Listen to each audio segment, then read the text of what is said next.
নাটোরের গুরুদাসপুর থানার ভারপ্রাপ্ত কর্মকর্তা হিসেবে দায়িত্ব গ্রহণের পর থেকে একের পর এক আলোচিত অপরাধের ঘটনায় কঠিন চ্যালেঞ্জের মুখোমুখি হতে হয়েছে ওসি মঞ্জুরুল আলমকে।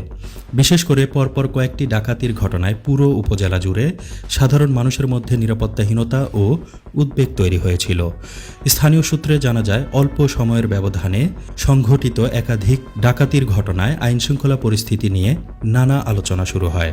এমন পরিস্থিতিতে ওসি মঞ্জুরুল আলমের নেতৃত্বে থানার পুলিশ সদস্যরা দিন-রাত তদন্ত কার্যক্রম পরিচালনা করেন। পাশাপাশি বিভিন্ন এলাকায় রাতের টহল জোরদার করা হয় এবং সন্দেহভাজনদের ওপর নজরদারি বাড়ানো হয়। পুলিশ জানায়, সিসিটিভি ফুটেজ বিশ্লেষণ, প্রযুক্তির ব্যবহার এবং স্থানীয় বাসিন্দাদের দেওয়া তথ্যের ভিত্তিতে ডাকাত চক্রের সদস্যদের শনাক্ত করে গ্রেফতার করা সম্ভব হয়। এসব অভিযানের পর এলাকায় ডাকাতি আতঙ্ক অনেকটাই কমে আসে বলে দাবি করেন স্থানীয়রা। এদিকে গুরুদাসপুরে মাদক নিয়ন্ত্রণেও সক্রিয় ভূমিকা পালন করছে থানা পুলিশ। পুলিশের তথ্য অনুযায়ী ওসি মঞ্জুরুল আলম দায়িত্ব গ্রহণের পর থেকে মাত্র 12 সপ্তাহেই মাদক সেবন, বহন ও বিক্রির অভিযোগে 116 জনকে আটক করা হয়েছে। তাদের বিরুদ্ধে আইনগত ব্যবস্থা গ্রহণের পাশাপাশি ভ্রাম্যমাণ আদালতের মাধ্যমে বিভিন্ন মেয়াদের সাজা দেওয়া হয়েছে এবং নিয়মিত মামলায় আদালতের মাধ্যমে কারাগারে পাঠানো হয়েছে।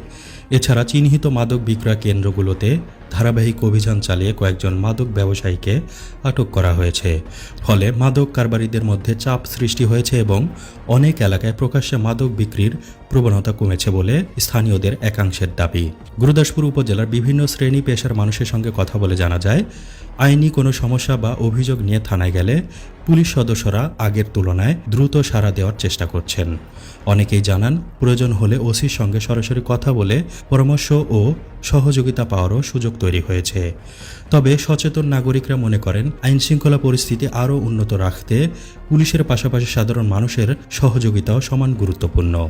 অপরাধ, মাদক ও সামাজিক বিশৃঙ্খলা প্রতিরোধে তথ্য দিয়ে পুলিশকে সহযোগিতা করলে স্থানীয়ভাবে ইতিবাচক পরিবর্তন আনা সম্ভব। এ বিষয়ে স্থানীয়দের ভাষ্য, অপরাধ দমনে ধারাবাহিক অভিযান, দ্রুত তদন্ত এবং জনগণের সঙ্গে সমন্বয় বজায় রাখার ফলে গুরুদাসপুর থানার প্রতি মানুষের আস্থা আগের তুলনায় বৃদ্ধি পেয়েছে।